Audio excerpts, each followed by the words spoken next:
Juana Siot Fachen es psicoterapeuta y una de las principales expertas europeas en los problemas que provoca el exceso de inteligencia. Lo digo rápido para que no me entiendas, ¿eh? Lo entiendo. Cuidado. Tenemos el vídeo y te vamos a recibir con un vídeo que está inspirado en ti.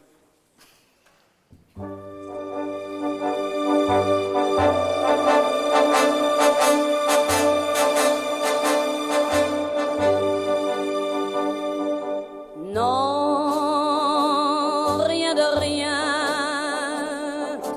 Non, je ne regrette rien. Ni le bien qu'on m'a fait, ni le mal, tout ça m'est bien égal. Non, rien de rien. Non, je ne regrette rien. C'est payé, balayé, oublié. Je me fous du passé. Avec mes souvenirs, j'ai allumé le feu. Mes chagrins, mes plaisirs, je n'ai plus besoin de balayer les amours avec leur trémolo, balayer pour toujours. Je repars à zéro. Non. Bueno,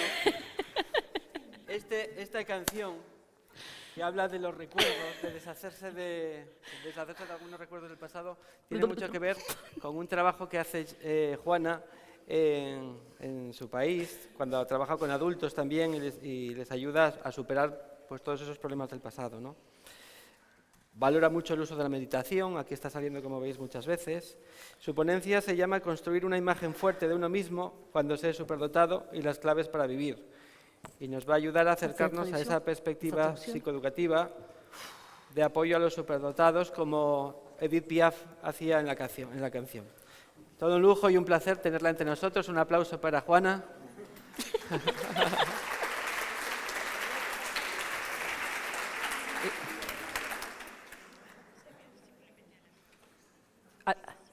Ah, d'accord. Ah, d'accord. Il ne faut pas le casque. No, no me necesita. Para las preguntas solamente. Mientras se arregla con eso, os voy a recordar que quien no haya recogido su certificado, que pase por los mostradores que están allí y que se han encontrado unas gafas que también están en los mostradores buscando a su dueña.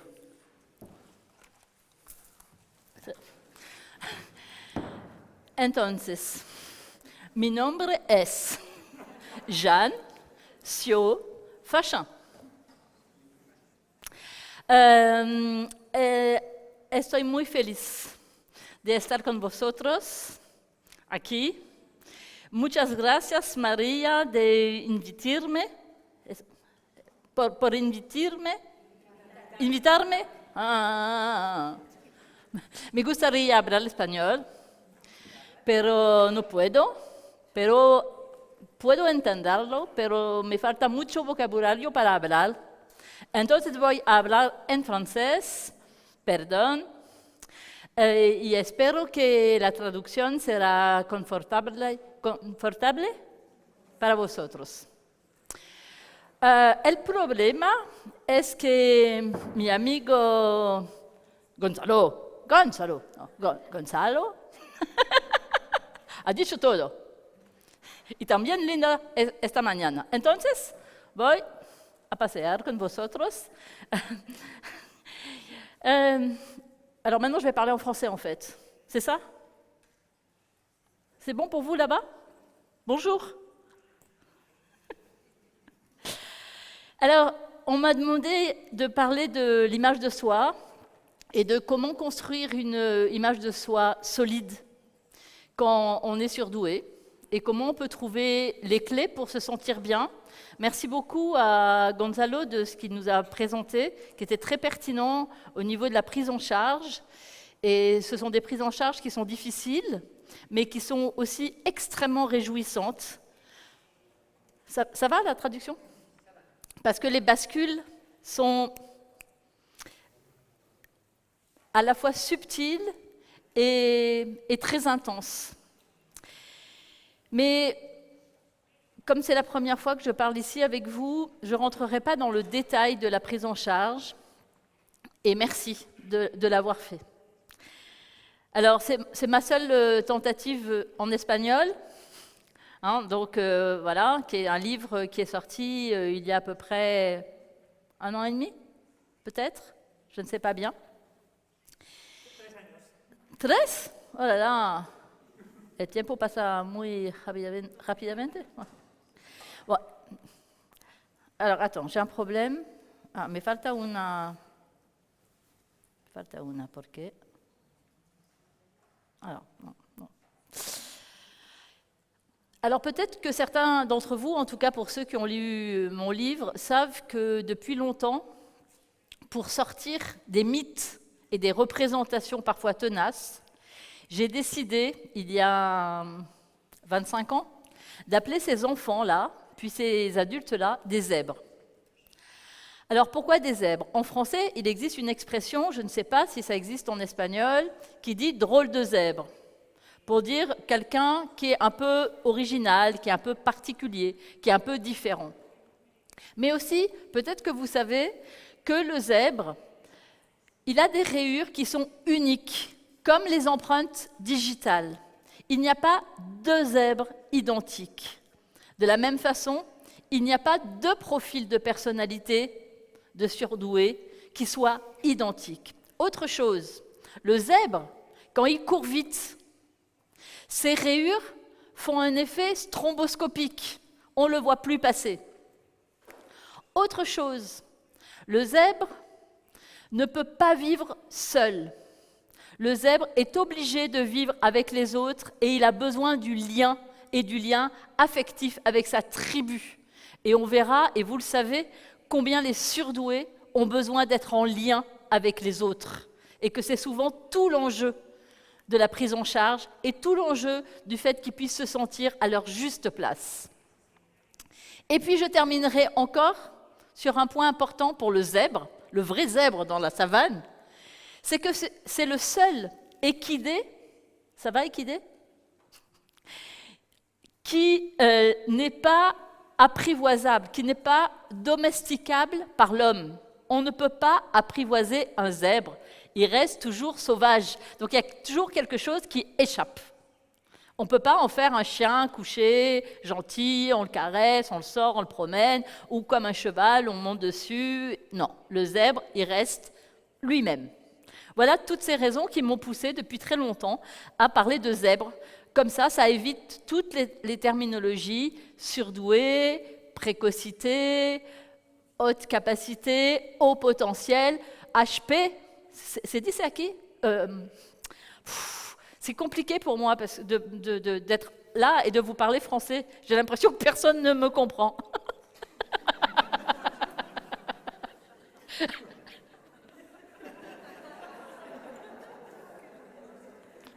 C'est très étrange. On dit haut potentiel ici? Oui, c'est dit, c'est. Ah oui, capacité. En français, on dit haut potentiel, HP. Et moi, je préfère Harry Potter. Parce que Harry Potter, c'est un petit garçon qui arrive. Qui a lu Harry Potter? Vous n'avez pas lu Harry Potter? Si. Ah, quand même. Alors c'est formidable, ceux qui n'ont pas lu Harry Potter, parce que pour comprendre les enfants différents, tous les enfants différents, quels qu'ils soient, il faut lire Harry Potter. C'est la plus belle histoire du monde pour comprendre qu'est-ce qui se passe pour un enfant qui arrive en étant différent, en se sentant différent, en étant rejeté par les autres, en ayant du mal à s'ajuster, jusqu'au jour où il y a une chouette qui vient taper sur le carreau de la fenêtre et qui, avec son parchemin dans la bouche, lui dit « En fait, si tu te sens différent, c'est parce que tu es un sorcier. Et c'est normal que tu te sens différent. Tu n'es pas fou, tu n'es pas bizarre, tu as juste cette singularité. Mais comme tous les enfants du monde, il faut aussi que tu ailles à l'école avec d'autres sorciers pour pouvoir t'identifier aux autres, avoir des amis et rencontrer des personnes qui vont t'aider à exprimer ce que tu es pour que tu puisses être bien pour toute ta vie. Exprimer ton potentiel. Faire quelque chose de ton potentiel. J'aime beaucoup, il faut lire Harry Potter. Gonzalo. Cuidado. Donc des drôles de zèbres. Donc je vous le disais, des mythes et des représentations tenaces, c'est-à-dire avec cette idée que l'enfant surdoué va être le premier de classe, celui qui aura toujours la bonne réponse, et évidemment les premiers malentendus, parce qu'on entend beaucoup de choses à l'école. Toi le surdoué, tu dois bien savoir, puisque tu es surdoué, c'est toi qui as la réponse. À toi je ne t'interroge pas parce que de toute façon tu sais toujours tout, donc ça n'a aucun intérêt de t'interroger, etc., etc., qui sont des choses qui sont très violentes et qui sont une forme de maltraitance psychologique pour ces enfants-là qui ont envie et besoin de s'exprimer, d'être ce qu'ils sont, de participer, et ils sont ce qu'ils sont.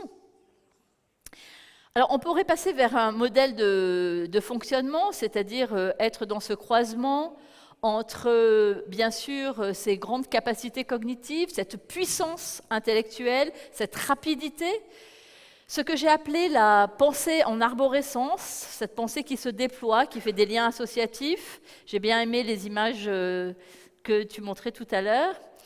Et bien sûr, ce dernier domaine qui est l'hypersensibilité et l'empathie, dont on a beaucoup entendu parler aujourd'hui, et tant mieux, bien sûr.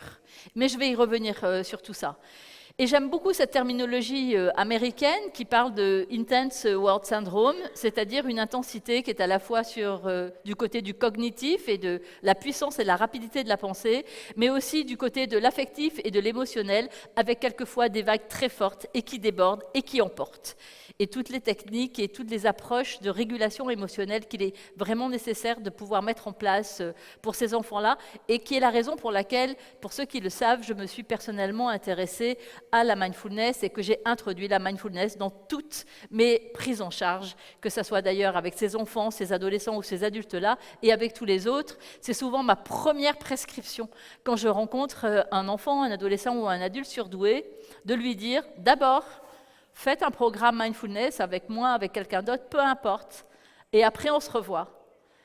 Et souvent, je ne les revois pas.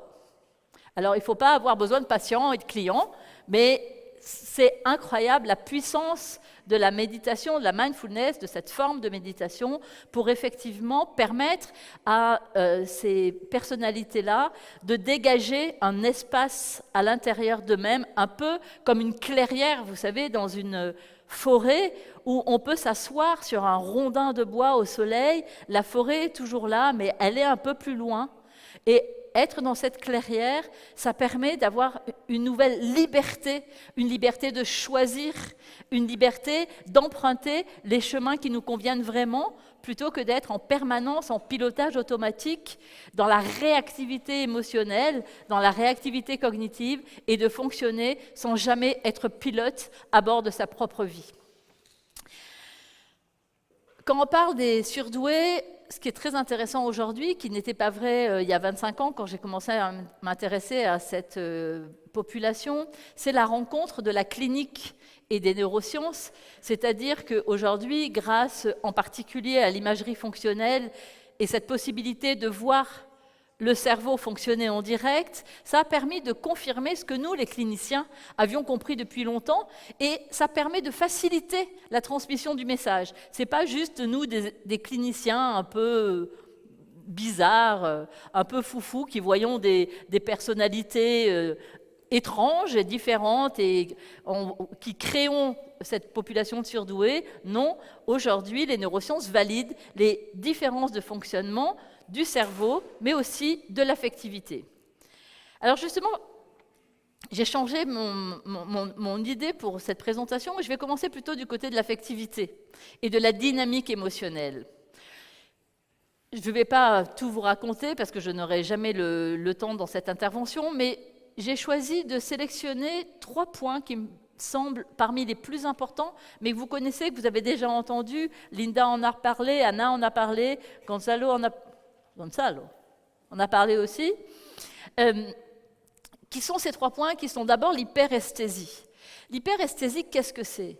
L'hyperesthésie, c'est la capacité de ressentir le monde avec les 5 sens qui est particulièrement élevée. Donc c'est une sensibilité exacerbée de l'ensemble des 5 sens.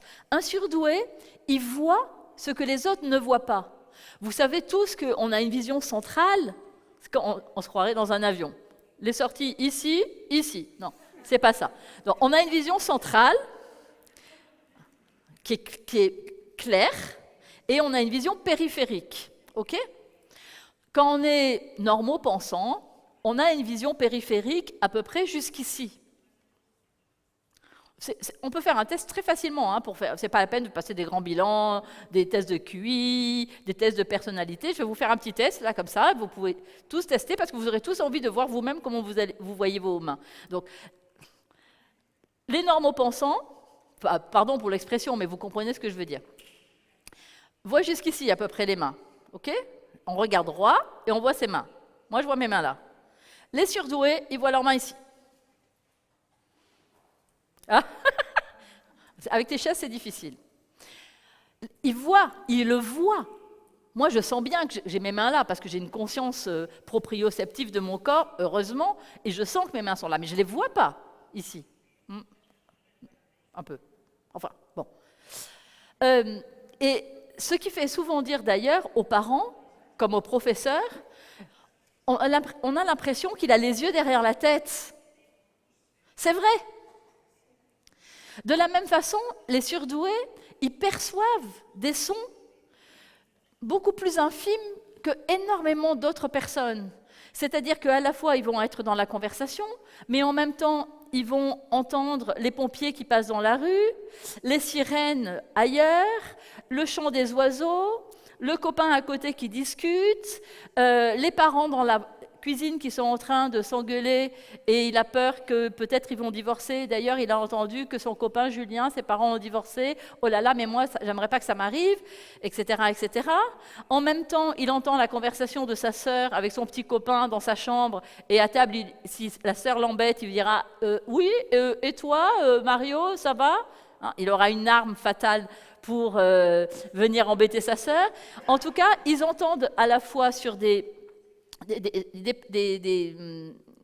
niveaux auditifs très, très faibles, et puis aussi, ils peuvent traiter plusieurs sources auditives simultanément. C'est-à-dire qu'au niveau cognitif, ils peuvent traiter plusieurs sources cognitives simultanément. Et puis il y a quelque chose pour les parents, même pour les professionnels, vous avez rencontré, vous savez, le nombre d'étiquettes qui grattent dans le dos qu'on a coupé aux enfants. Parce qu'il y a aussi une très forte sensibilité au niveau du toucher et aussi au niveau de l'odorat. Et ça, c'est quelque chose qu'on connaît moins bien. C'est-à-dire que les surdoués, ils gardent l'odorat comme une source d'information pour traiter les informations qui proviennent de l'environnement. Et par exemple, en classe, ils vont dire à un copain « Tiens, toi, tu es allé dormir chez Julien, je sens son odeur sur toi. » Ou ils vont dire « Tiens, il y a mon parrain qui est venu à la maison parce que j'ai senti son odeur dans l'ascenseur. » Alors, attention. Donc, cette hyperesthésie les conduit à être en permanence branchés comme ça sur le monde, d'autant plus, comme l'a rappelé Gonzalo, la réactivité émotionnelle est importante.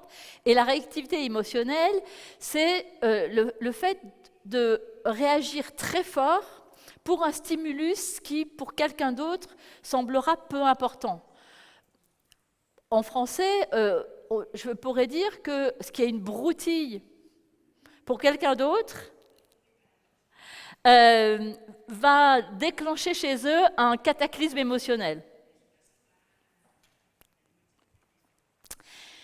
Donc ça c'est vraiment important parce que ça, on va le constater en permanence dans la vie quotidienne. Et puis, bien sûr, on en a beaucoup parlé, c'est cette capacité d'empathie, de ressentir très fort les émotions des autres, ce qui est difficile dans la vie courante, de sentir en permanence l'état émotionnel des autres. Et pour un enfant petit qui perçoit, par exemple, quelquefois avant même que les parents soient en conflit, la tension qui monte et de le sentir, et quelquefois d'essayer d'arranger la situation pour les parents, c'est lourd à porter pour un enfant. Mais c'est pareil en classe, quand ils sentent par exemple que la maîtresse, ce matin-là, est plutôt un peu triste ou va pas très bien, et ils vont se mettre dans une situation, alors que c'est les premiers à faire les imbéciles, les andouilles, les pitres en classe, ils vont dire « Chut, soyez gentils aujourd'hui », parce que lui, il a senti que la maîtresse, elle n'est pas bien, et que ça va le mettre en colère que les autres ne le comprennent pas. Enfin, ne comprennent pas qu'il faut être gentil aujourd'hui avec la maîtresse, même si c'est le premier à faire l'andouille d'habitude, et à faire rigoler la classe. Mais je crois que Linda en a parlé ce matin, c'est l'argument neurophysiologique aujourd'hui, c'est autour des neurones miroirs. Vous en avez parlé ce matin, parce que je n'étais pas là au début de la matinée. Oui, hein, les neurones miroirs, qui sont des neurones qui sont ici situés dans le cortex préfrontal. Donc, et on sait que la densité de neurones dans le cortex préfrontal est 2 fois plus élevée chez les surdoués que dans une population ordinaire. Et les neurones miroirs, qui sont donc des neurones qui, comme leur nom l'indique, se mettent en miroir par rapport aux autres. Ce qui fait qu'effectivement, avec ces neurones-là, non seulement on apprend, puisqu'on apprend par imitation, mais en même temps, on se synchronise avec les émotions des autres. En français, il y a une expression qui dit, quand on se sent bien avec quelqu'un, quand on se sent proche de quelqu'un, être sur la même longueur d'onde. Et en fait, aujourd'hui, les neurosciences montrent que c'est une réalité neurophysiologique, c'est particulièrement intéressant. Et je voulais vous montrer cette phrase, évidemment que vous ne comprenez pas, pour la plupart d'entre vous, de ce jeune patient de 18 ans qui dit « Avec l'empathie, c'est insupportable, vous vous incrustez partout. »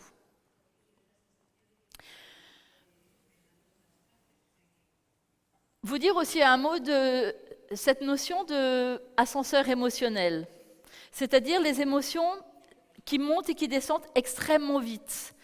D'une façon générale, on a des émotions, bien sûr, qui fluctuent autour le long d'une ligne de base, sauf quand on a vraiment un trouble bipolaire, par exemple, où on va être dans le creux pendant de longues semaines, ou plutôt de longs mois, et ensuite plutôt euphorique, idem, pendant de longues semaines, ou plutôt de longs mois.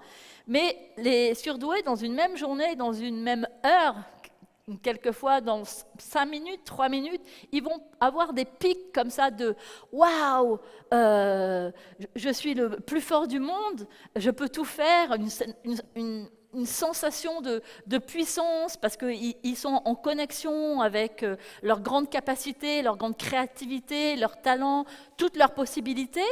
Et il suffit d'une feuille qui tombe, qui connecte, avec cette association rapide, et l'instant d'après, ils sont complètement en bas, dans le gouffre du désespoir, exactement comme ils étaient montés vite. Et ça monte et ça descend.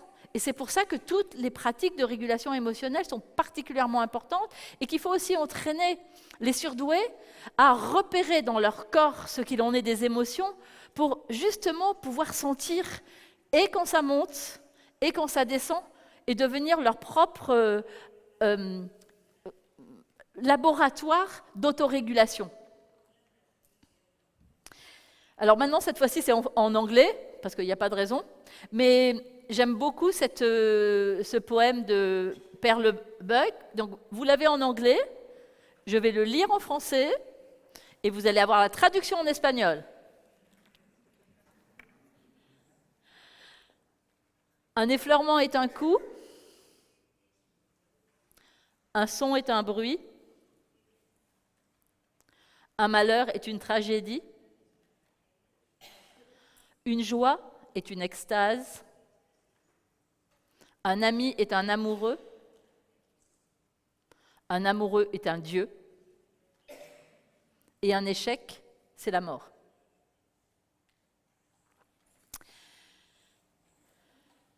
Et puis on en a aussi parlé, ou plus précisément Gonzalo en a parlé, et bien sûr, puisqu'il a pris dans mon livre, je suis d'accord, des valeurs non négociables, des valeurs centrales autour de la justice. On va le retrouver beaucoup, et on en a déjà parlé, mais ce sentiment de justice, non, pas seulement par rapport à eux, mais par rapport aux autres. En classe, par exemple, il peut y avoir tout à fait un enfant qui va dire, qui va intervenir quand la maîtresse va gronder un autre enfant. Il va dire: ah mais non, mais c'est pas lui, c'est pas tout à fait comme ça que ça s'est passé. Et c'est lui qui va se faire gronder à son tour en lui disant: mais de quoi tu te mêles? C'est pas ton problème, c'est pas ton histoire. Et lui, il va dire encore quelque chose, il va renchérir. Parce que c'est pas juste, et c'est comme ça, il peut pas faire autrement. C'est pas pour être insolent, c'est pas pour être impertinent. C'est simplement que pour lui, c'est essentiel que ça soit équitable, que ça soit juste. On va trouver la justice, on va trouver l'absolu, on va trouver la confiance. Et c'est pour ça que le lien thérapeutique aussi avec le psy est vraiment quelque chose de majeur. Ces enfants ont besoin de la confiance pour fonctionner. Et quand ça marche pas avec un psy, et je peux le dire tranquillement parce que je suis en Espagne, donc je connais personne. Quand ça ne marche pas avec un psy, il faut écouter l'enfant. Il faut arrêter avec cette histoire que je te traîne chez le psy et c'est toi, et le psy il est formidable. Non, le psy il est peut-être nul. Et c'est l'enfant qui le sent. L'enfant il le sent dans son ventre, il sent le psy qui va le comprendre, il sent le psy qui va être en empathie sincère, authentique. Et c'est ça qui fait toute la différence. Après les techniques, je pourrais presque dire on s'en fiche. Ce qui compte, ça me donne la chair de poule, ce qui compte, c'est ce qui se joue dans la relation intime. Et je dis bien intime. Il ne faut pas avoir peur quand on est psy d'avoir avec ces enfants-là, avec ces adultes-là, avec ces adolescents-là surtout, une relation intime. Il ne s'agit pas de se mettre à la place d'un lien affectif par ailleurs. Non, mais une relation du cœur.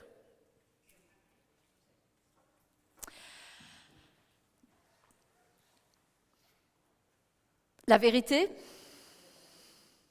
comme valeur bien sûr, enfin toutes ces valeurs qui, quelquefois pour les autres, peuvent être contournables, on peut négocier avec ces valeurs, mais eux, ils ne peuvent pas, ils ne sont pas construits comme ça, c'est impossible pour eux. Et c'est très important de l'avoir en tête, parce que c'est vraiment une source d'énormes malentendus, mais ces valeurs aussi, ça va leur donner énormément de charisme, de capacité de leadership, de capacité à entraîner les autres, parce que, comme je vous le disais à l'instant, chez ces enfants, c'est le lien, sinon rien. Si je ne suis pas en lien affectif avec les autres, alors je ne peux pas exister moi-même, comme les zèbres, je vous le disais tout à l'heure par rapport à leur tribu, le lien aux autres, le lien aux adultes, le lien aux enseignants, et vraiment des enfants, des adolescents et des adultes qui ont vraiment besoin de confiance et d'estime réciproque.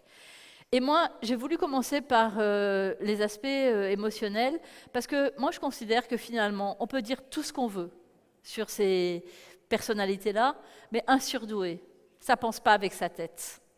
Ça pense d'abord avec son cœur.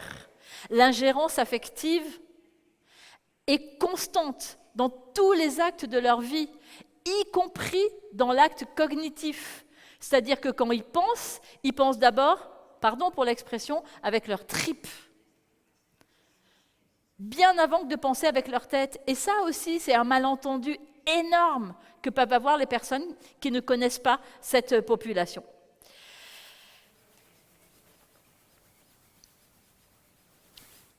Oui, je voudrais vous dire aussi juste un mot sur le fait que, contrairement à ce que, une fois encore, on pourrait penser d'eux, un surdoué ne prend jamais la grosse tête. Parce que quand vous êtes très lucide sur le fonctionnement du monde, sur le fonctionnement des autres, quand vous repérez les failles ou les limites des personnes autour de vous, c'est d'abord vos propres failles et vos propres limites que vous ressentez. Si un jour, vous rencontrez un enfant surdoué, un adulte surdoué qui a la grosse tête, vous savez tout de suite que c'est un enfant ou un adulte qui souffre, un enfant ou un adulte qui a peur, un enfant ou un adulte qui s'est mis comme ça, une espèce de protection tout autour, et comme le hérisson, au milieu. Il est vulnérable. Merci.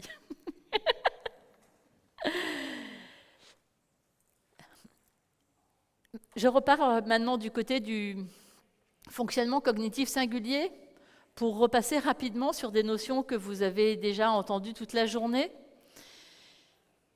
Sur cette première qui est l'hyperactivité cérébrale, donc avec une participation synchrone des deux hémisphères qui s'engagent dans l'ensemble des tâches, avec des connexions qui se font très rapidement entre des réseaux de neurones complexes, des densités de neurones qui sont singulières dans le cortex préfrontal, une densité de connexions de neurones entre ici le cortex préfrontal et le lobe pariétal, qui est d'une certaine façon une plaque tournante qui redistribue les informations dans l'ensemble du cerveau, et qui peut donner cette sensation de tempête sous un crâne et d'en avoir en permanence plein la tête.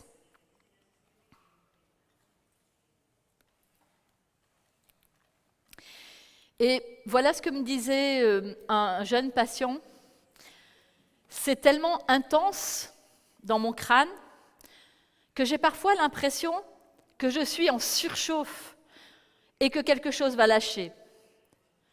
J'ai l'impression que je peux tomber dans un coma de cerveau.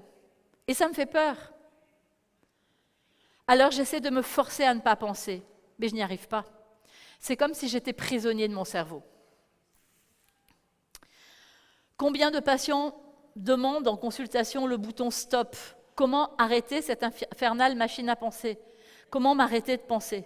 J'ai même entendu, je ne sais pas si les professionnels qui sont là l'ont déjà entendu aussi, est-ce que vous ne pourriez pas me lobotomiser pour que ça s'arrête ?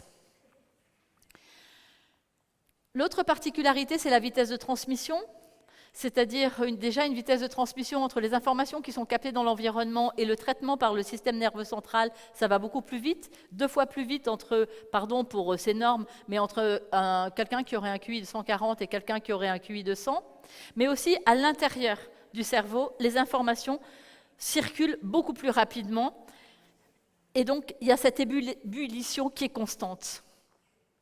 Et là encore, je repasse par une patiente qui me dit « Je pense à tellement de choses à la fois que par moments, je ne sais plus où j'en suis, je perds le fil de ma pensée, ça va trop vite et j'ai l'impression d'oublier des idées essentielles. » On comprend bien cette notion d'entonnoir et cette difficulté de pouvoir trier et sélectionner en permanence, parce que quand on parle, on est obligé de sélectionner et on ne peut pas tout dire d'un seul coup.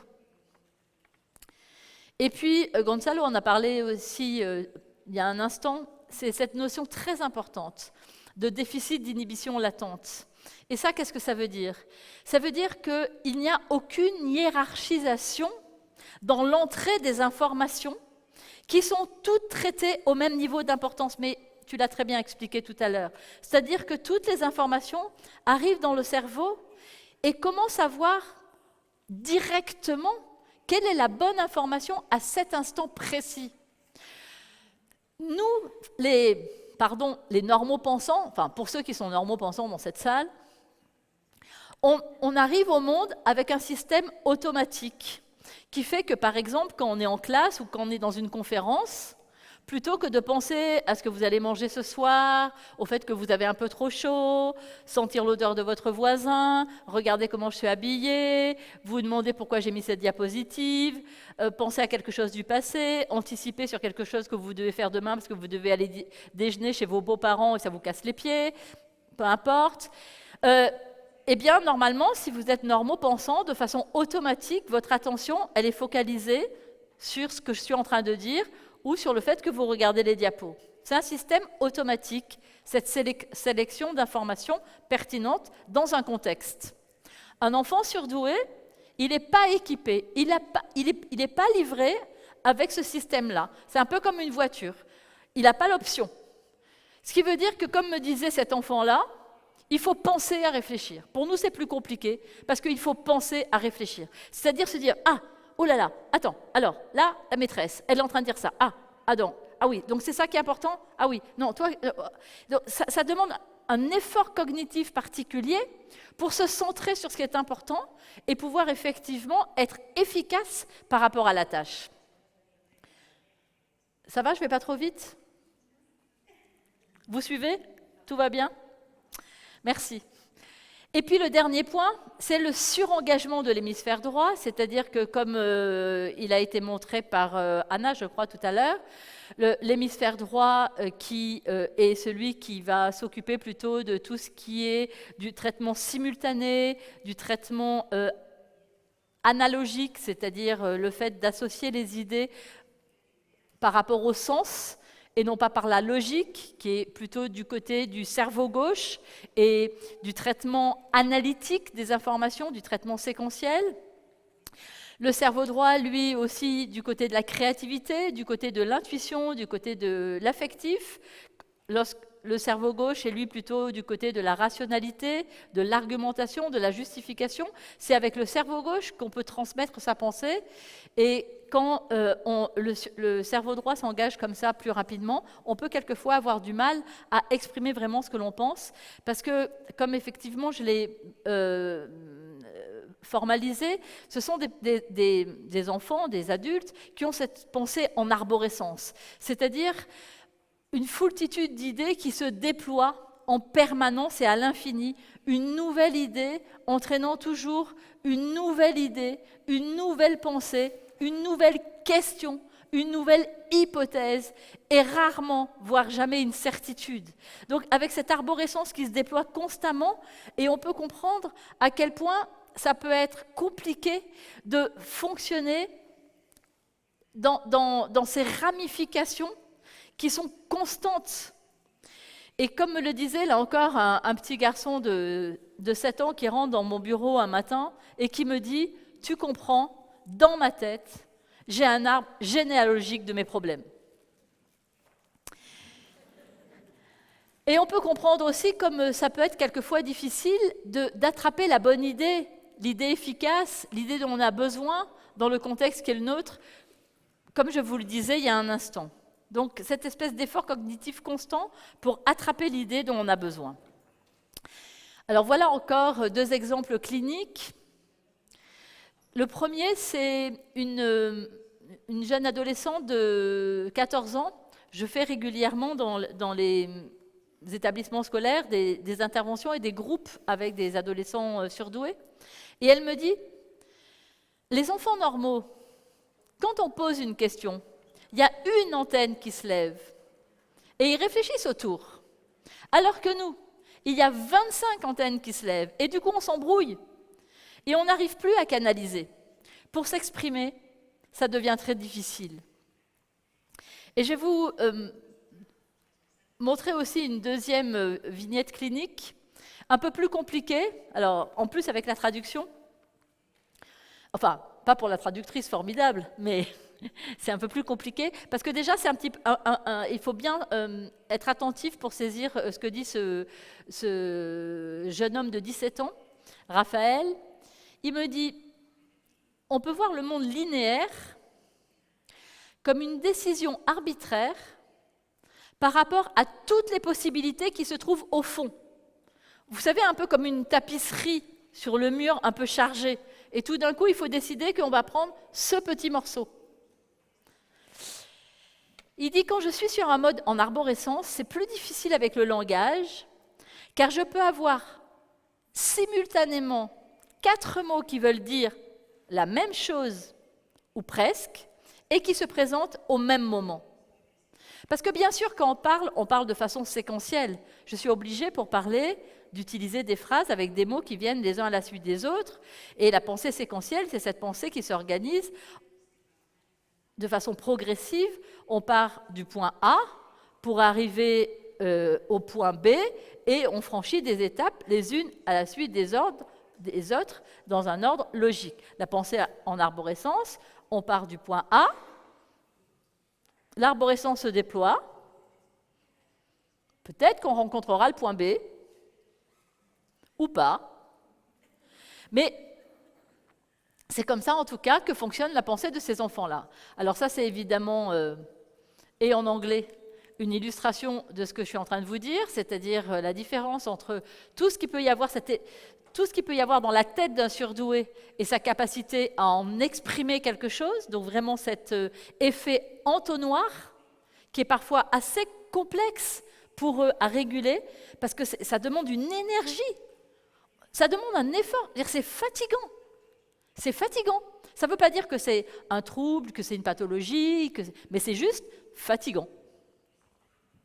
Et puis, comme je vous le disais, alors bon, évidemment, ça c'est une petite blague en français, alors c'est un peu plus compliqué, mais le doute sur soi, le doute sur ses propres failles, etc.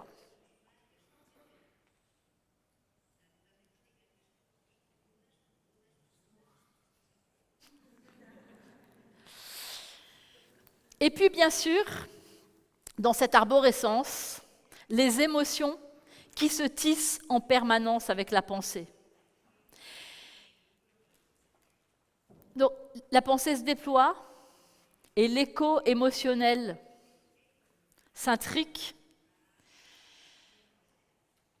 Donc, c'est des personnalités qui ont une pensée qui vibre au moindre murmure du monde, qui sont en permanence en écho et en résonance sur le monde. Alors tout ça, ça donne aussi beaucoup de créativité, bien évidemment, et c'est formidable. Aussi beaucoup de pensées divergentes, de sortir de la routine et surtout de sortir du cadre. Bien sûr, ce besoin de créativité ne trouve pas toujours un écho dans l'univers scolaire. Et ce qui est très intéressant, c'est que ces personnalités surdouées sont aussi créatives qu'elles peuvent être dans un état de concentration intense. C'est ce que ce psychologue hongro-américain Mihaly Csikszentmihalyi a formalisé sous ce terme de flow, c'est-à-dire en français expérience optimale, cet état de jubilation intense, vous savez, quand vous êtes à fond sur une tâche et que vous n'entendez plus rien, que plus rien ne peut arriver, que vous vous sentez au maximum de vos possibilités, que toutes les conditions sont réunies parce qu'effectivement, il y a une bonne adéquation entre le niveau de complexité de la tâche et votre niveau de compétence. C'est-à-dire que pour que le flow puisse se déclencher, il faut effectivement qu'il y ait une corrélation qui existe entre ces deux axes, le niveau de compétence que l'on a et le niveau de complexité de la tâche. Parce que si la tâche est trop difficile et que le niveau de compétence, la tâche elle est là, et le niveau de compétence est faible, à ce moment-là, ça va générer beaucoup de frustration, ça peut générer de la colère, ça peut même générer pour des enfants, par exemple, en difficulté scolaire, des formes d'agressivité.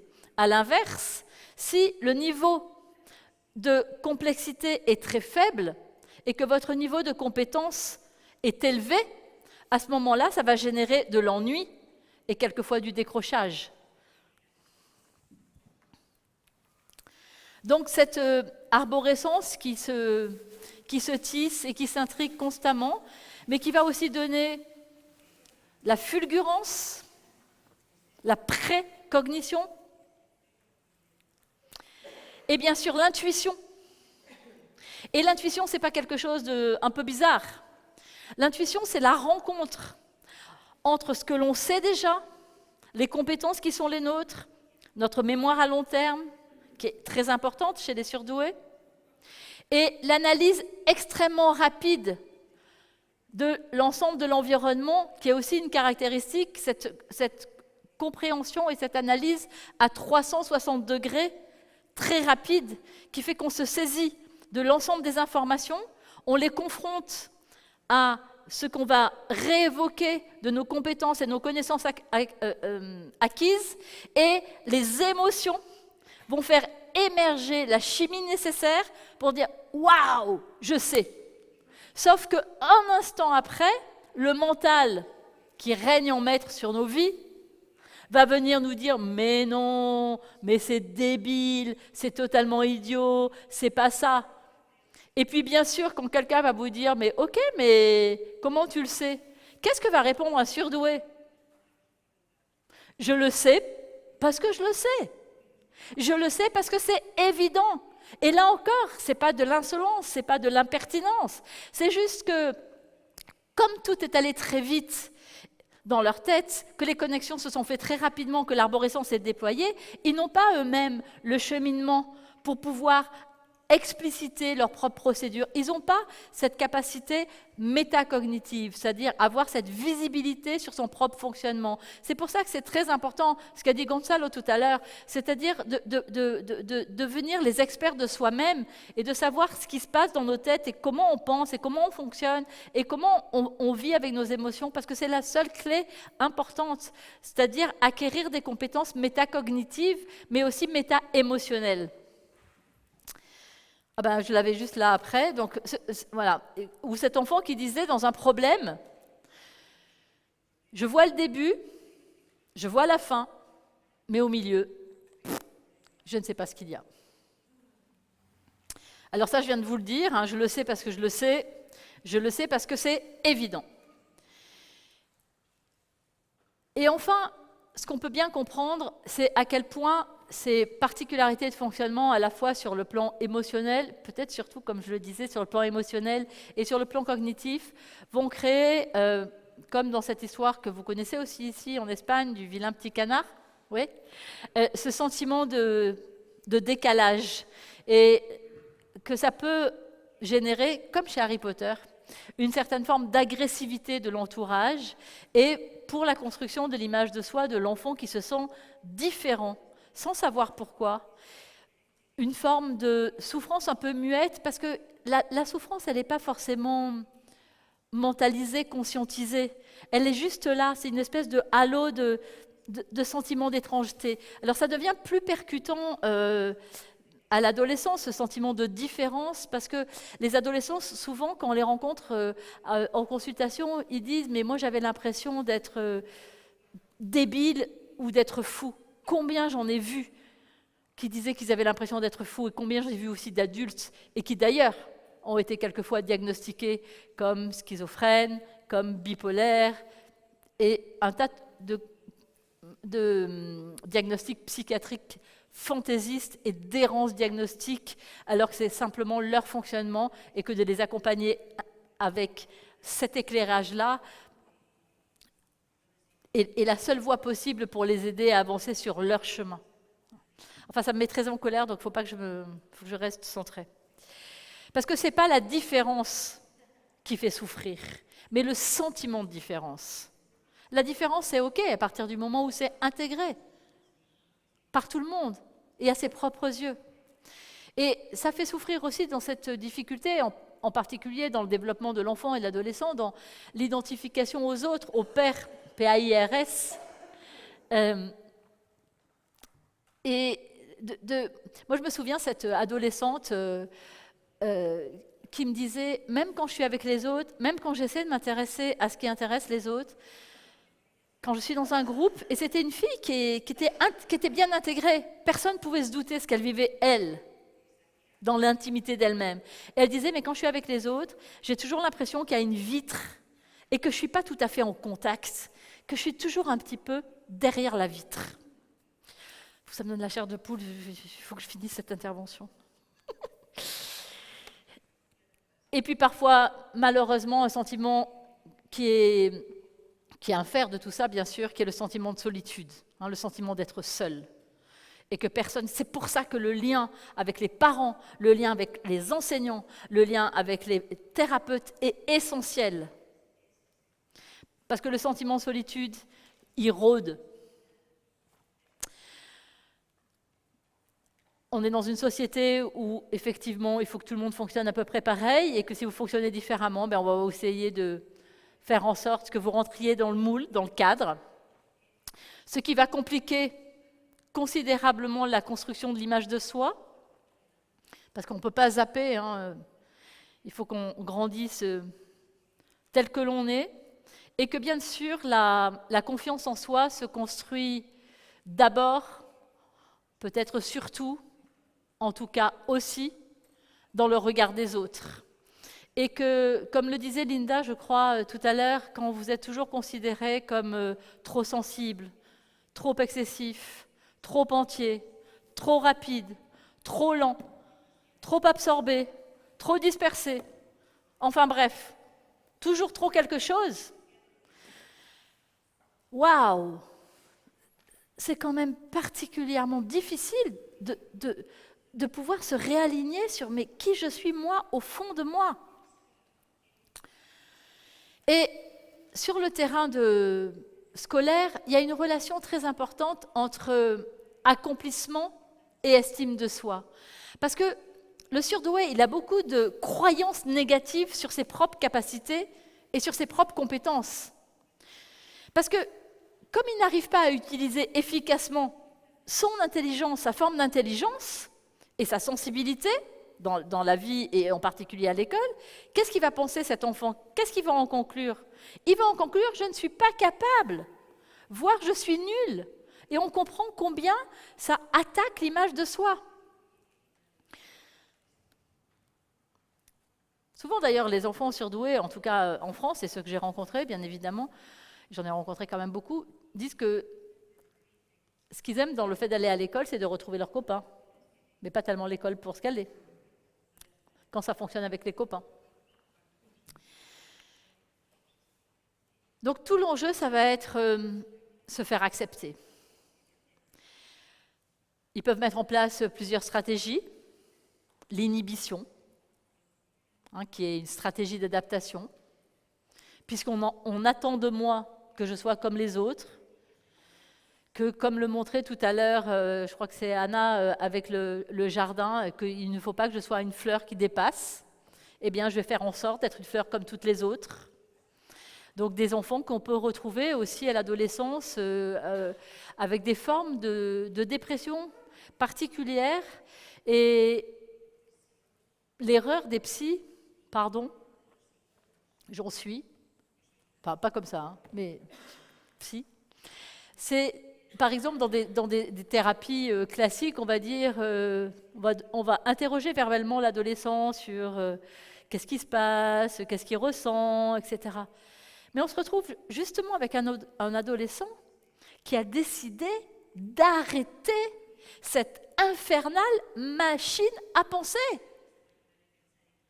Donc ça va être vraiment tout un travail très subtil pour renouer des liens, pour réapprivoiser cet adolescent et surtout lui permettre à lui de réapprivoiser son envie, son plaisir à penser, son plaisir à ressentir, son plaisir à être.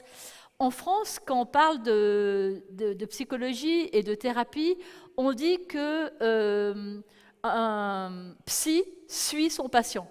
Je ne sais pas si on dit comme ça en Espagne. On dit ça en Espagne?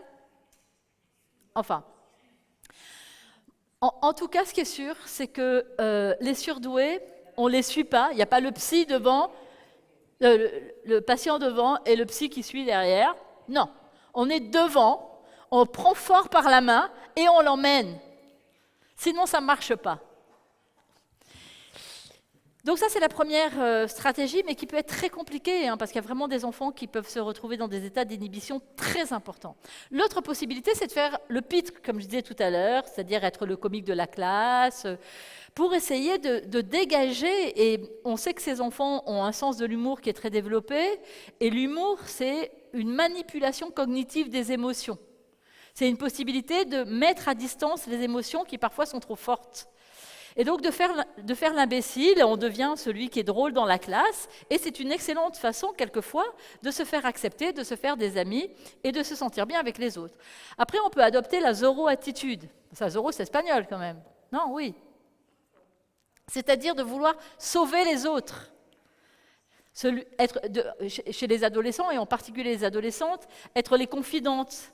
Ceux qui vont essayer d'arranger les problèmes des autres, qui est aussi une façon de se faire accepter dans le groupe.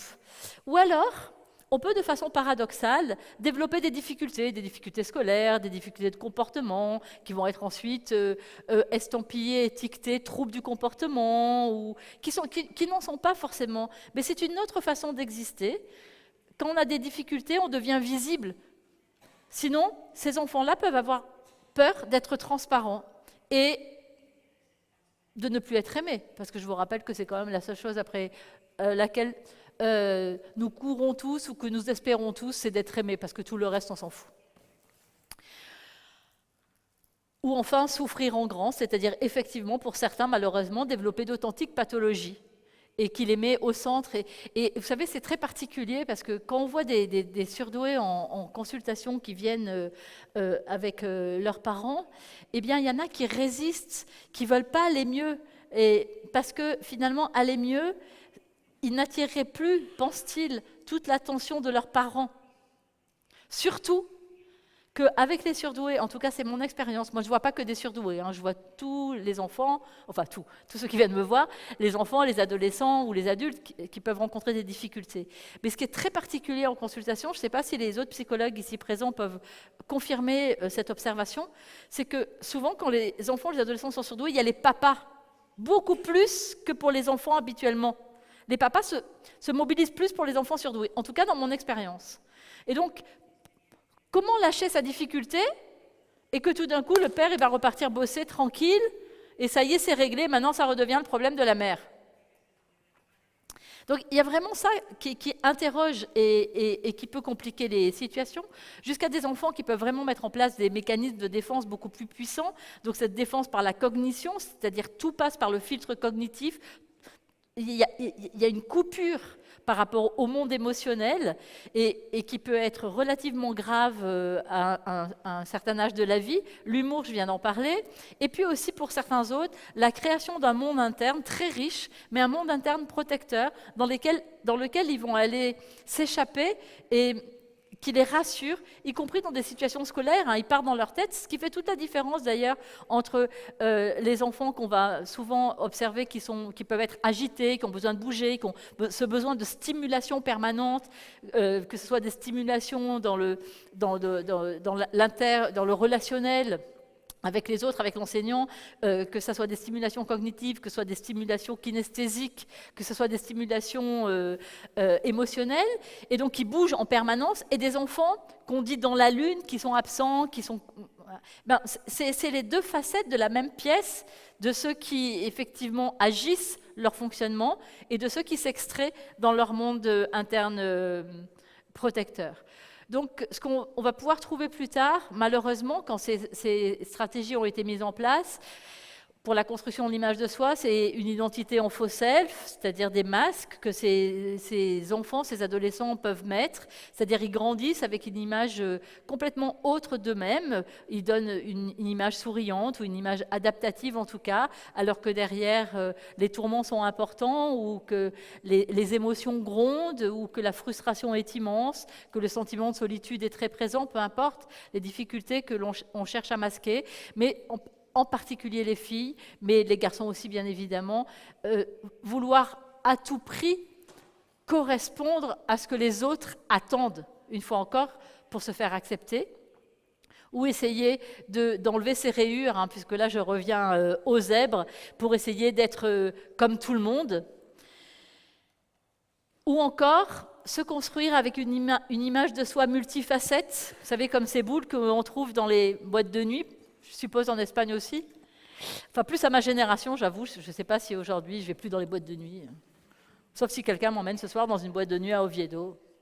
Mais ça peut être une expérience pour moi.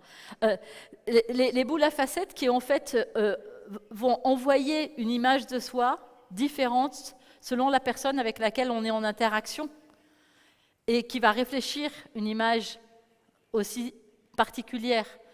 Et ce multi-image, et au milieu de cette boule, et je vais refaire ce que je vous faisais tout à l'heure, il y a un petit fil comme ça, autour comme ça, qui a peur. C'est-à-dire une personne qui est recroquevillée, qui a peur, et qui a mis toutes ces facettes-là pour faire semblant de briller de multiples façons, alors qu'il y a quelque chose qui n'est pas du tout construit à l'intérieur d'elle-même. Donc des enfants qui peuvent avoir une image de soi fragile. Et j'étais très heureuse d'entendre ce matin, Linda, et je crois que Gonzalo, tu en as parlé aussi un peu tout à l'heure, c'est être reconnu et accepté tel que l'on est. Point. Mais c'est énorme. Ça paraît tellement simple. J'aime beaucoup cette phrase de Thich Nhat Hanh, qui est ce moine vietnamien français, qui a beaucoup écrit sur la pleine conscience, et qui dit « Dans la vie, la seule chose dont nous avons besoin, c'est d'être entendus. » Donc des enfants qui ont besoin d'être arrosés. Arrosés. Et encore arrosés. Ils ne pourriront jamais. Toujours pour les mêmes raisons. Quand on doute sur ce qu'on est, on ne peut pas prendre la grosse tête.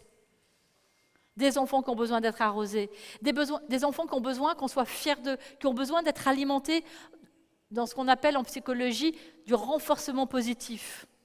Qu'on puisse pointer les choses qui vont bien plutôt qu'en permanence dire ça va pas, ça va pas, ça j'en ai marre, ça c'est insupportable, là tu me gonfles. Ou, comme le disait aussi Gonzalo tout à l'heure, dans la vie, on passe notre temps à courir après le bonheur avec un B majuscule, à attendre le bonheur extraordinaire, le bonheur qui viendra toujours après, quand on aura trouvé un boulot, quand on aura quitté ce boulot, quand on aura trouvé le prince charmant, quand on se sera marié, quand on aura fait des enfants, quand les enfants seront enfin partis de la maison, quand on aura divorcé de cet abruti qui nous casse les pieds, quand on aura... Alors en France, on dit construire des châteaux en Espagne.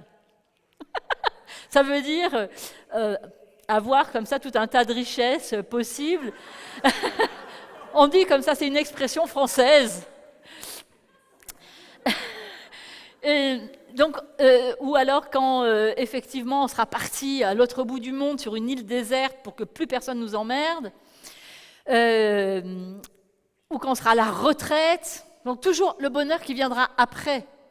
Comme si un jour, vous aviez le bonheur qui arrivait en disant « Bonjour, je suis le bonheur, je crois que vous m'attendiez depuis longtemps ».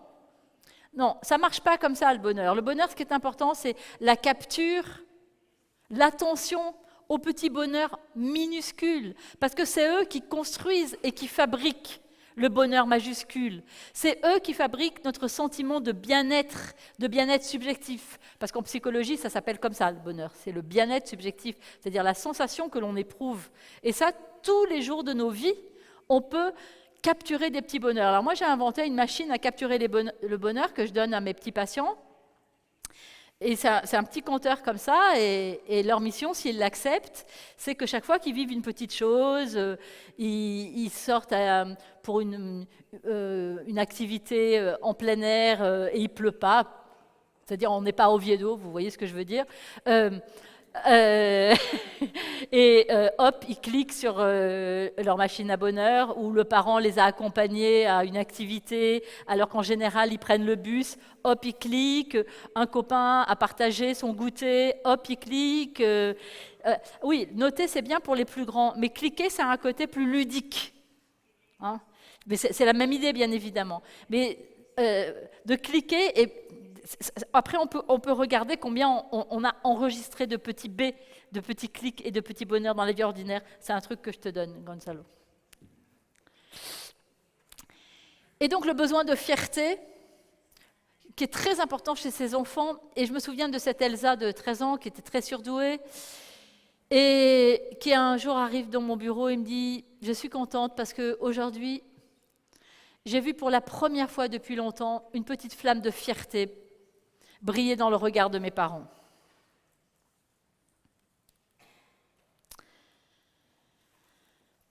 Donc vous comprendrez bien que l'estime de soi est l'ingrédient actif du développement du surdoué, que c'est le socle sur lequel il peut s'appuyer pour garder cette structure interne stable, et que c'est la base essentielle de l'accompagnement, alimenter l'estime de soi. et qu'il est essentiel de se placer dans ce temps de la bienveillance, bénévolence, vouloir du bien. Vouloir profondément, une fois encore, entendre, comprendre, reconnaître les besoins de ces enfants-là. De quoi as-tu besoin? Comment je peux être là, vraiment là pour toi?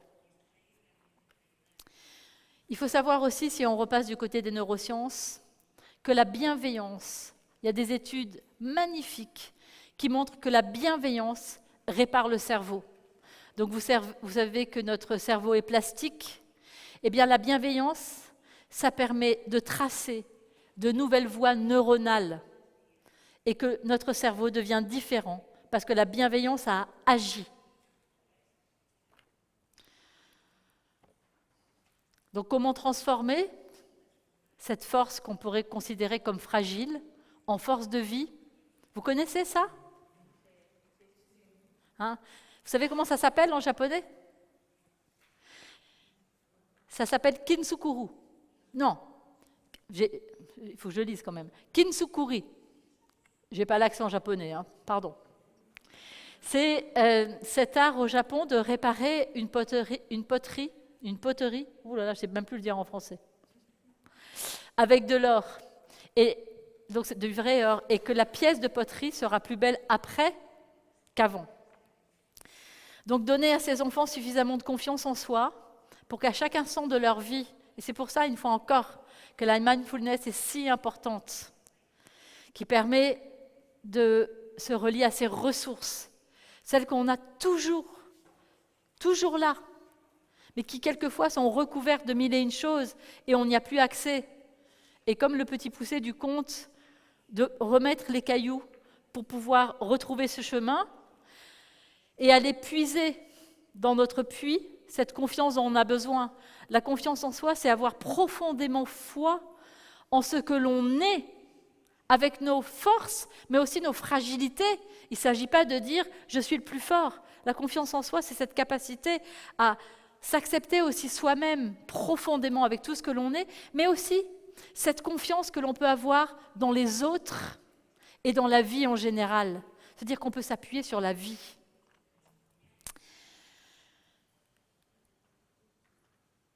D'abord et toujours comprendre et prendre ce temps de comprendre qui est cet enfant, qui est cet adolescent, qui est cet adulte et quels sont ses besoins. Parce qu'à l'école, quelquefois, ces enfants sont soumis à une double contrainte, puisqu'ils ont un mode de fonctionnement intellectuel qui est différent. Pour fonctionner à l'école, il va falloir d'abord qu'ils inhibent leur propre fonctionnement, et ensuite qu'ils appliquent une forme de raisonnement qui est celle de l'école, un peu comme s'ils fonctionnaient dans une langue étrangère. Ils pensent spontanément dans leur langue et ensuite il faut qu'ils décodent dans la langue étrangère et qu'ils appliquent une langue étrangère. Et que c'est lorsqu'on a pu permettre à ces enfants, comme je le disais dans la dia d'avant, de comprendre eux aussi comment est leur fonctionnement intellectuel, cognitif, comment est leur fonctionnement émotionnel, qu'on peut leur donner aussi cette possibilité de s'accepter pleinement et d'accepter la règle du jeu de l'école et d'y réussir. Et de comprendre que la réussite scolaire est aussi un outil au service de sa propre réussite. Parce que certains aussi sont en opposition par rapport à l'école parce qu'ils ne veulent pas se plier aux règles. Mais quand on fait ce pas d'accepter la différence de l'autre, alors l'enfant surdoué peut accepter la différence que lui impose l'école. Donc cette nécessité de savoir qui l'on est, pour savoir où on va, et tracer sa route, son chemin, pouvoir se relier à ses ressources, qui sont énormes et immenses chez les surdoués, avec ce trésor qui est toujours au fond de soi. Alors je ne vais pas citer tout ça, mais si quand même, optimiser son intelligence et sa puissance, se relier à ses compétences et à ses talents, s'appuyer sur sa lucidité et son hyper-perception du monde, qui sont autant de voies thérapeutiques, tout ça, renouer avec l'intuition et la précognition, utiliser sa fulgurance et sa rapidité, déployer sa créativité, faire émerger à nouveau la curiosité, l'émerveillement, se reconnecter avec son énergie, optimiser son charisme, activer son empathie qui permet d'être en lien intime avec le monde. Donc, tout ça est nécessaire pour restaurer ses qualités et ses talents. Alors ça, c'est un petit clin d'œil. Est-ce qu'il y a des praticiens de mindfulness dans la salle qui font des programmes de mindfulness? Non? Parce que dans les programmes de mindfulness, on fait un exercice avec le raisin sec. Et donc ça, c'est l'idée inverse, c'est de regonfler le raisin sec pour en faire un raisin avec de la chair. Et pour retrouver ces couleurs de notre fameux zèbre noir et blanc, et comme l'a dit Gonzalo tout à l'heure, s'appuyer sur ses valeurs. Ces valeurs, c'est vraiment notre boussole intérieure. C'est comme une boussole avec l'aiguille qui va toujours tendre vers le nord magnétique. Quand on n'est pas aligné avec ses propres valeurs, on sent en soi un tiraillement, un inconfort. On dit, en tout cas en français, qu'on est déboussolé. Parce qu'effectivement, on n'est plus dans le sens de ses valeurs. De s'engager pour ses valeurs, c'est essentiel pour permettre à ces enfants-là de retrouver une confiance en eux, une estime de soi solide. Parce qu'avec leur incroyable sens des valeurs, combien de fois je l'ai entendu, et je suppose que tous les thérapeutes ou tous les parents, tous ceux qui sont là, vous l'avez entendu tellement de fois, que finalement, dans le fond, ce que souhaitent ces enfants, ces adolescents, ces adultes, c'est aider l'humanité à mieux vivre.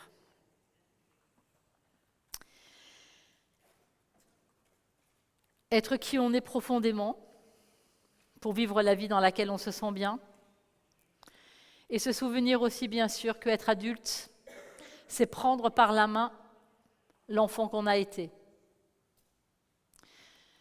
Et je voudrais vous citer dans les quelques petites minutes qui me restent cette phrase de Oscar Wilde que j'aime beaucoup. La sagesse suprême, c'est d'avoir des rêves suffisamment grands pour ne pas les perdre de vue lorsqu'on les poursuit.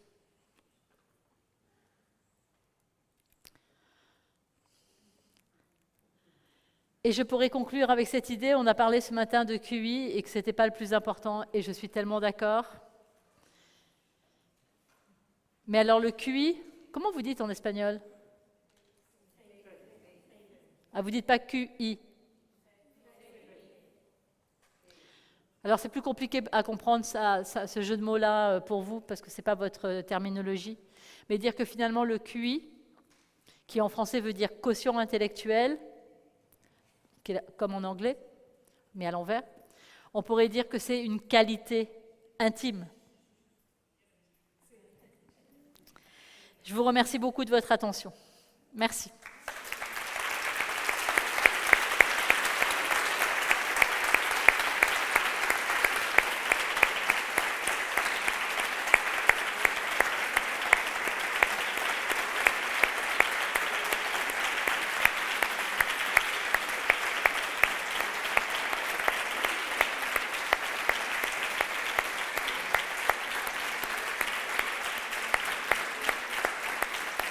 C'est maintenant.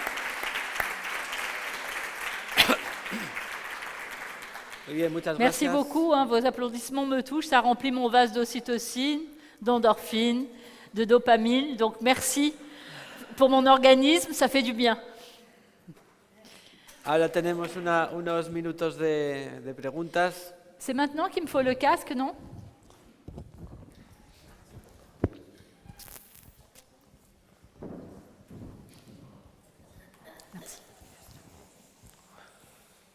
Hola, buenas tardes.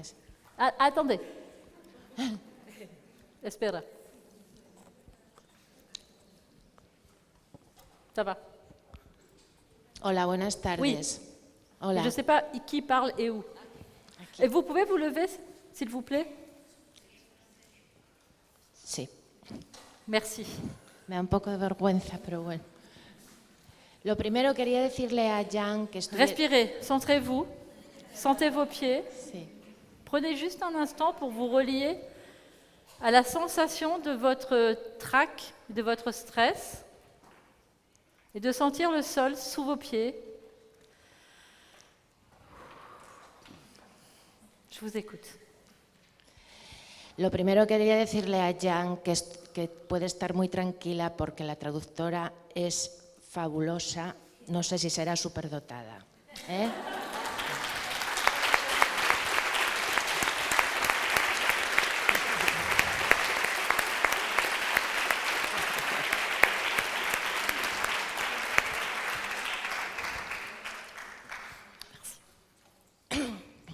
Y lo segundo, que yo, todo lo que oí en este congreso, es que estoy un poco nerviosa, perdón.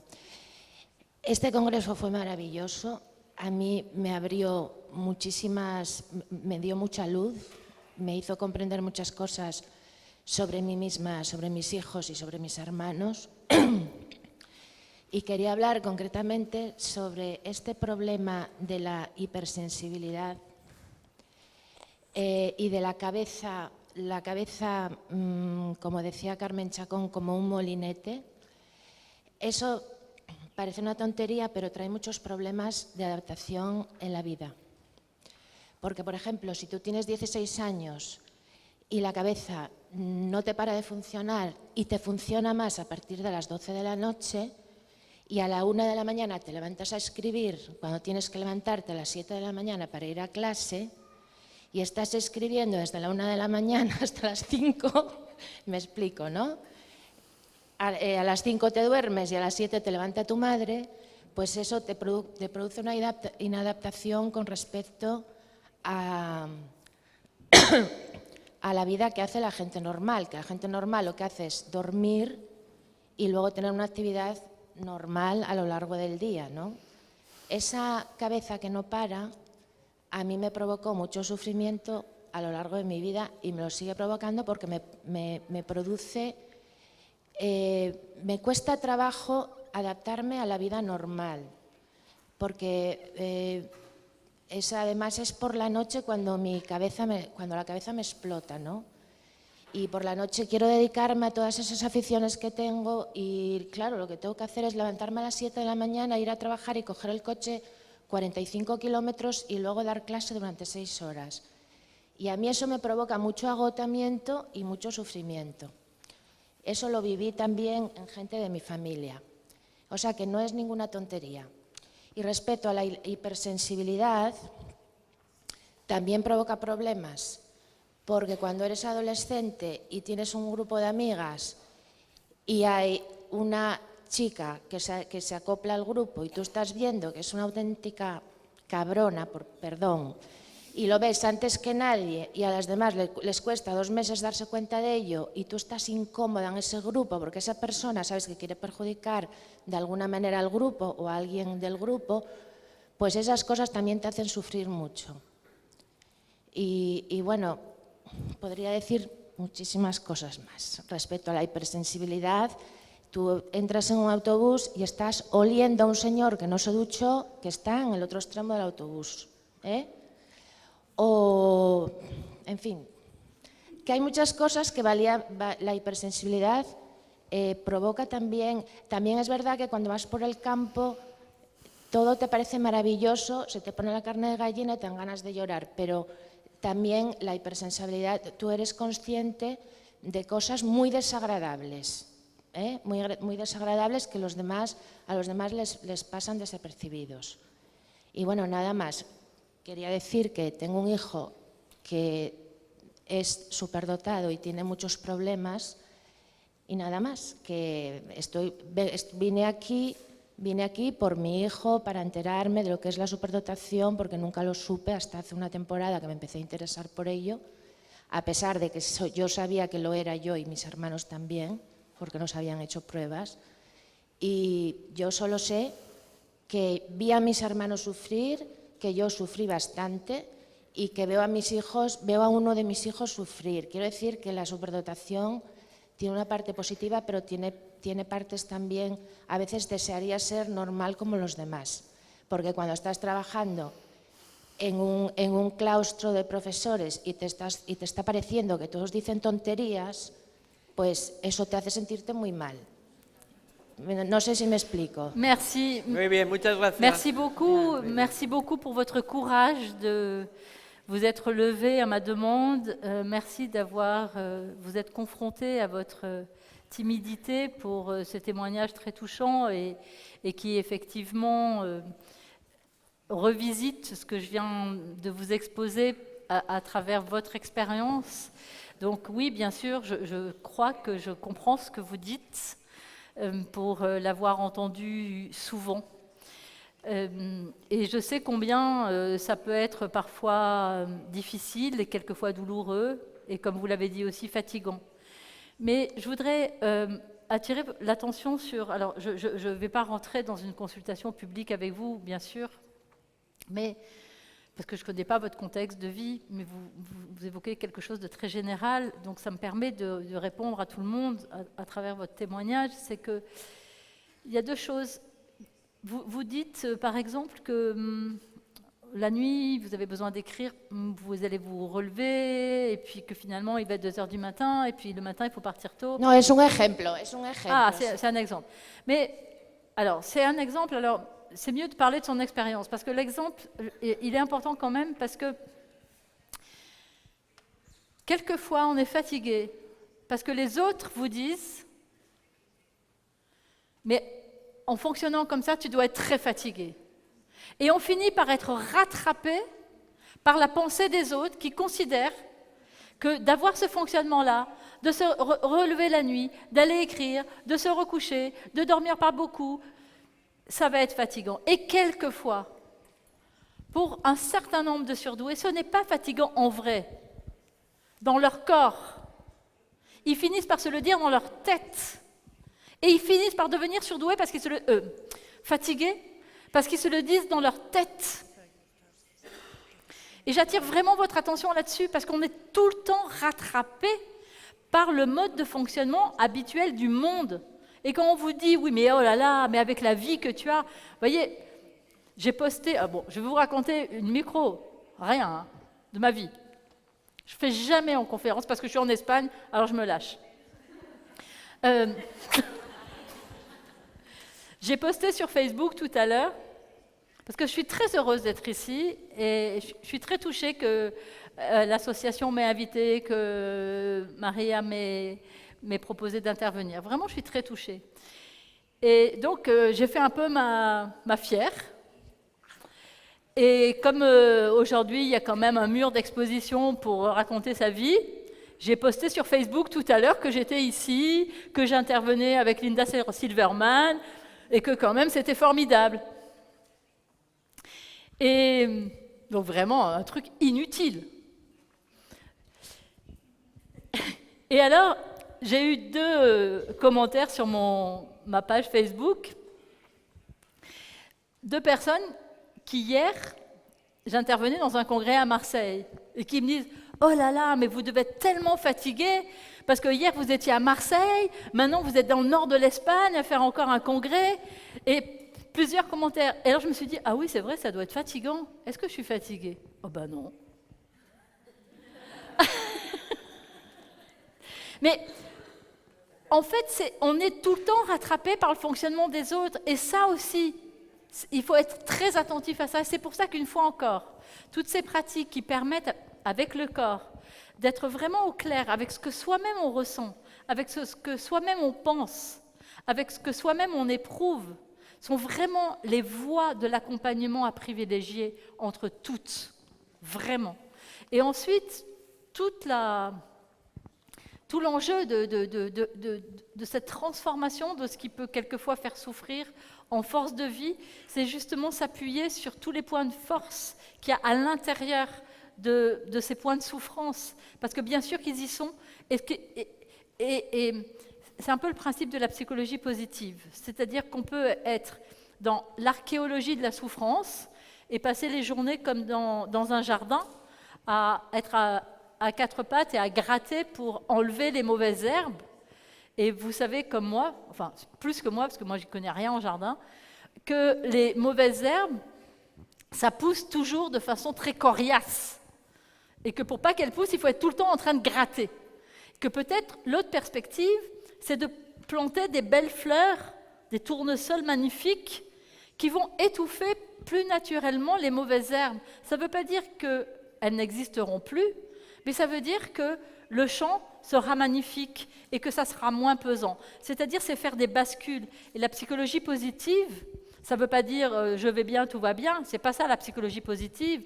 La psychologie positive, c'est de mettre le focus sur ce qui fonctionne.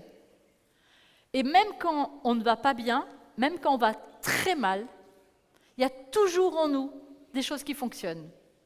Même si elles sont totalement recouvertes de souffrances, de blessures, de difficultés, de malheurs, de douleurs. Même quand on souffre dans son corps, il y a toujours des petites zones qui fonctionnent. Et de mettre le projecteur sur ça et de pouvoir amplifier ça, de pouvoir cultiver les belles fleurs. Et je crois qu'on n'a pas le choix de toute façon et que c'est la seule possibilité. Merci. Sí, una ¿Dónde? Aquí. Aquí. Aquí. Ah, debout. Aquí. Debout. El abogado. Debout, ¿Qué han debout. dicho antes? Ah, de pie. Ici. Sí que Es pongo aquí a importante bailar. para mí de ver. Una. Sí, si quieres. Me identifico. No sé lo que dice porque yo hablo inglés y español. Me identifico mucho con la mujer. Lo siento muchísimo. No solamente no es que tenga. No es que tengas solamente unas virtudes. Yo que creo que virtudes hay pocas en los subrogados. Yo le doy las gracias a usted muchísimo, porque yo cuando descubrí esto se me diagnosticó hace 2 años y medio, como lo he dicho esta mañana, no me quiero enrollar mucho porque ya me conocen, parece ser.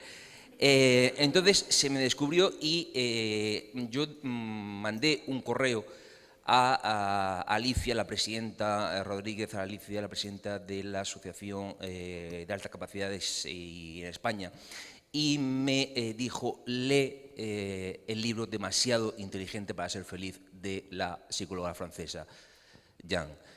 Entonces lo leí y me sentí plenamente identificado, tanto que pasando páginas yo lloraba. ¿Por qué? Porque a mí se me queda todo grabado.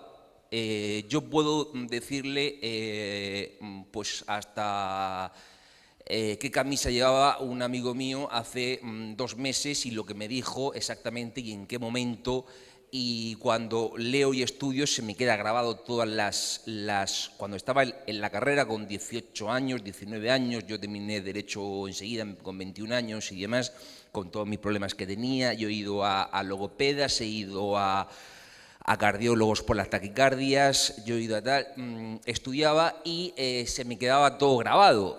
Las páginas, las frases, los subrayados, no sabía lo que pasaba. Yo me levantaba, digo, yo estoy loco, digo, yo no sé lo que me pasa. Y cuando salía por las noches y demás, pues al día siguiente me despertaba y tenía las imágenes y pues las imágenes de pues del hemisferio derecho y demás. Le doy simplemente las gracias, ya que usted entiende perfectamente. Yo no sé si soy cebra, jirafa o león, pero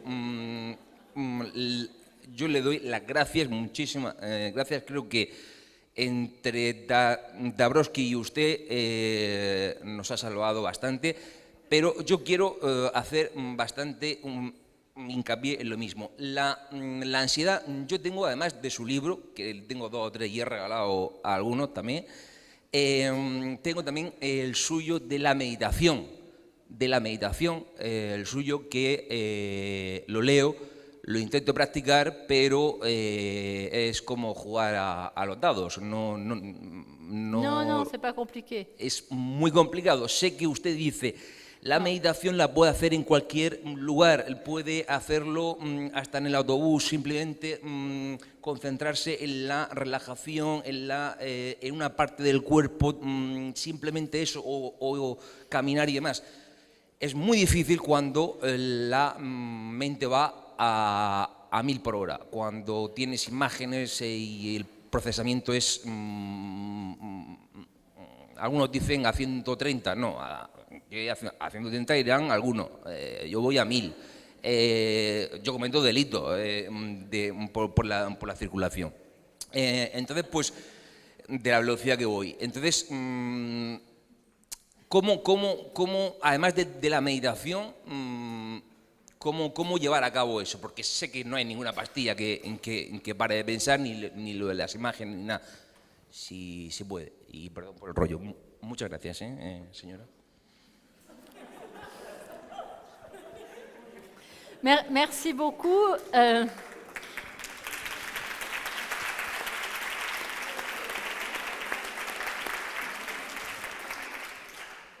Merci, j'ai vraiment bien fait de venir. Je suis vraiment pas fatiguée. Alors, vous me posez la question, à part la méditation, qu'est-ce qu'il y a d'autre? Ma réponse sera la méditation.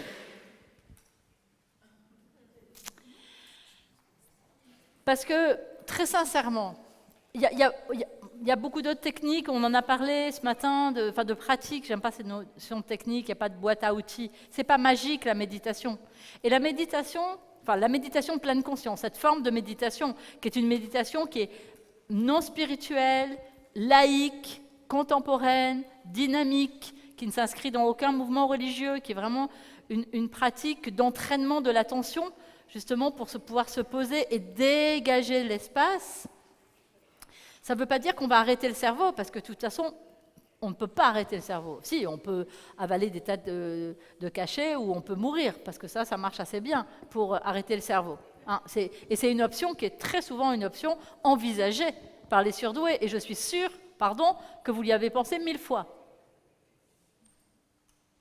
Mais no es que solamente lo haya pensado, es que se equivocaron conmigo al terminar la carrera, cuando yo quería hacer las oposiciones a notario y tenía problemas y se equivocaron y empezaron a recetarme pastillas, y durante más de 10 años, hasta que se me diagnosticó, me dijo Carmen Chacón, que estuvo aquí, que fue la que me diagnosticó, más otras, estabas enfermo de las pastillas, me habían matado la hiperactividad mental.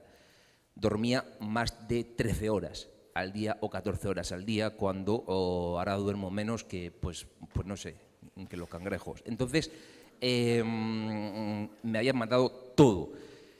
Entonces, pues, pastillas no me gustan. Primero porque enferman y luego porque se enriquecen la farmacéutica, cosa que no me gusta, eso. Sobre todo lo último, que se enriquezcan a costa mía. Entonces, pero lógicamente para dormir... Pas que vous quand même, hein. No, pas que lui. Pour la richesse des laboratoires.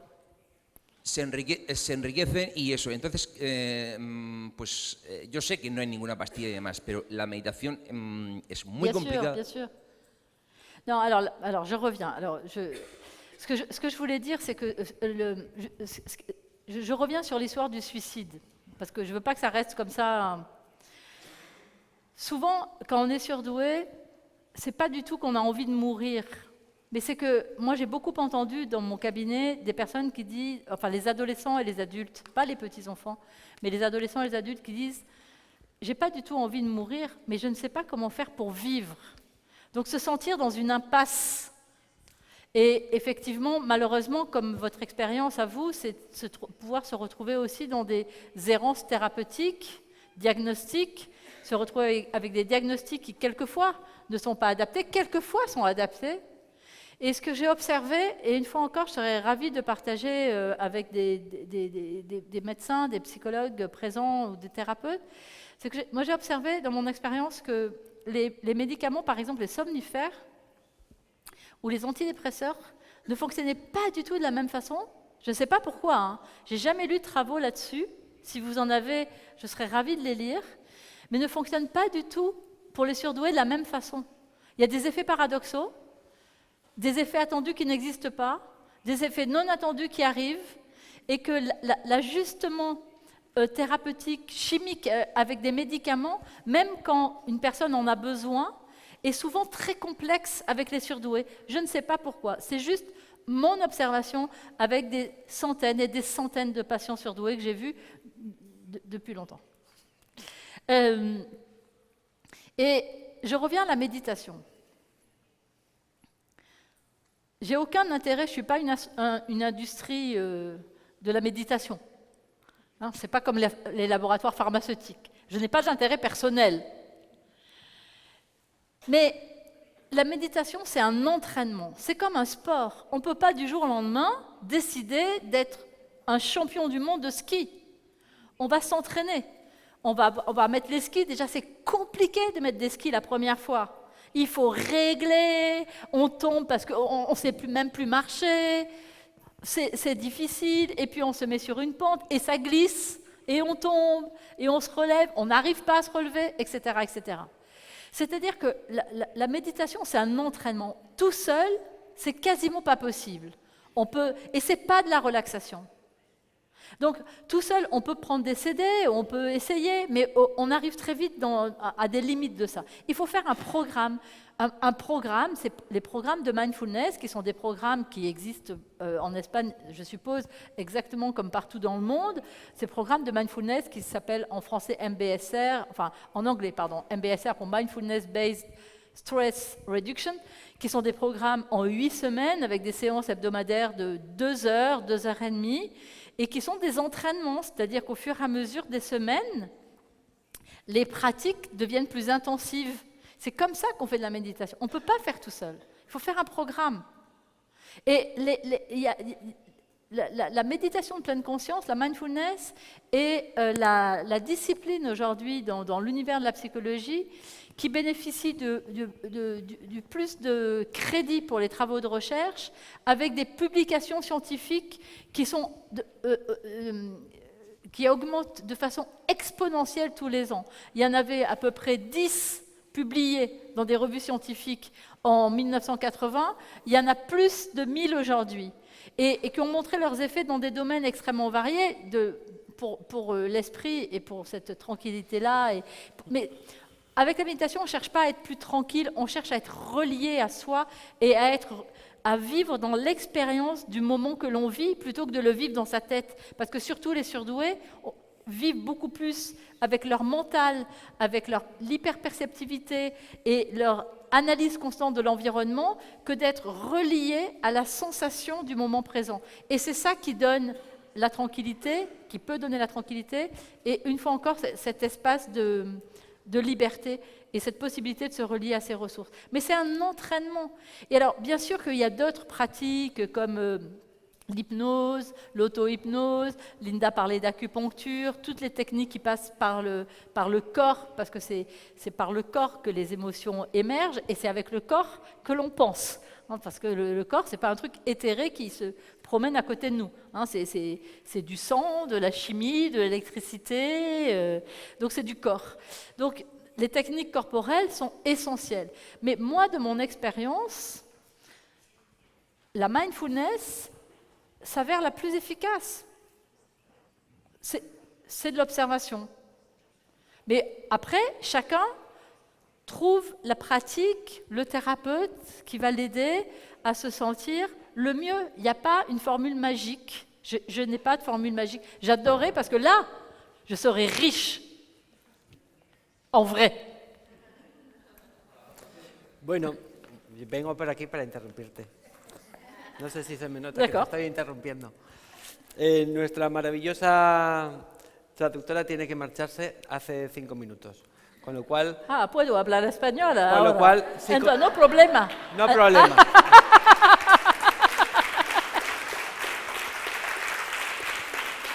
Con lo cual, continuamos. Merci beaucoup, hein. Vraiment merci, hein, c'est formidable, cual, merci beaucoup. Si hay alguna pregunta más, continuamos en español. Sí. ¿Alguna pregunta más? Non, mais je suis incapable en vrai. Hein. Vous pouvez leur dire qu'en vrai, je suis incapable, que là, j'exagère, je ne suis pas capable. Je peux comprendre, mais je ne peux pas répondre. Ah, elle est partie. Est-ce que puedo entender la pregunta, pero no puedo responder? Ah, Loli, traduces tú. si para todo el mundo es hay ok, problema. vamos. La traducción, Loli fera la traducción. D'accord. Vale. Hola, buenas tardes. Merci. Bien. Yo quería preguntar si existe alguna base científica o algún estudio que afirme que existe una base genética entre padres e hijos con altas capacidades. Es que no se habló nada en todo el Congreso y bueno, sí, de normalmente verdad. en casos que conozco, bastantes padres han detectado que son altas capacidades porque se lo detectan a sus hijos. Entonces, no sé si es importante que ellos sean detectados también para entender, porque bueno... Sí, muchas gracias por esta pregunta, ¿es correcto? Y es la verdad, es que aún hay una componente Sí. genética, Sí, componente genético. genético Genético. que es muy importante, pero no se puede saber exactamente si una mamá y un papá son todos los dos superdotados y que van a ver todos los chicos superdotados. No es como eso, el genético, Genética. la genética. No se pasa como... pero sí, la composante génétique, la Composición científica. est très importante. Il y a plus de probabilité, hay más probabilidad de haber chicos superdotados si el padre o la madre está superdotados, enfin bon, bref. Superdotados. Hein? Mais ce n'est pas automatique. La génétique, c'est espace complexe, complicada. Mais oui, il y a une composante génétique, mais il n'y a pas, lo que no hay es un gène. Comment on dit ça, un gène? Un gen. Gen. Un gène Gen. de la inteligencia. Ah, il n'y a pas un gène. No hay un gen. Voilà.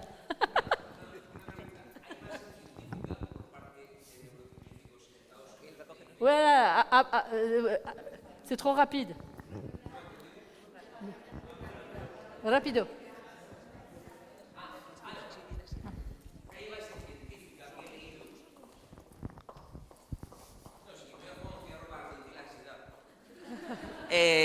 Hay base científica que he leído por parte de psicólogos en Estados Unidos y demás, que la inteligencia además dicen que proviene de la madre.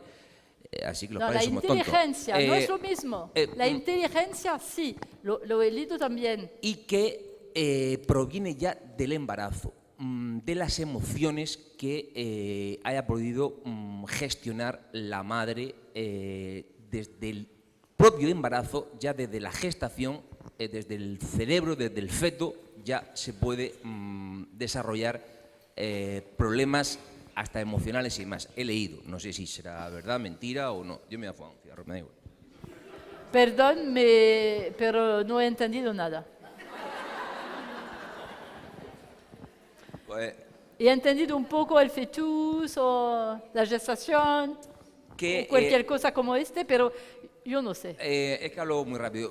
A ver, despacio. Que he leído que desde el propio embarazo, puede haber ya problemas emocionales y que la inteligencia junto con un embarazo con ansiedad, con problemas emocionales de la madre y demás, pueden causar en el futuro por los problemas emocionales que la superdotación es, además de inteligencia, es una cuestión emocional. Si tiene referencia, La referencia, hombre, me interesa, pero no puedo... se la mandaré a su correo. Por cierto, Gracias. le envié 2 o 3 correos para ir a su consulta, pero no me respondió.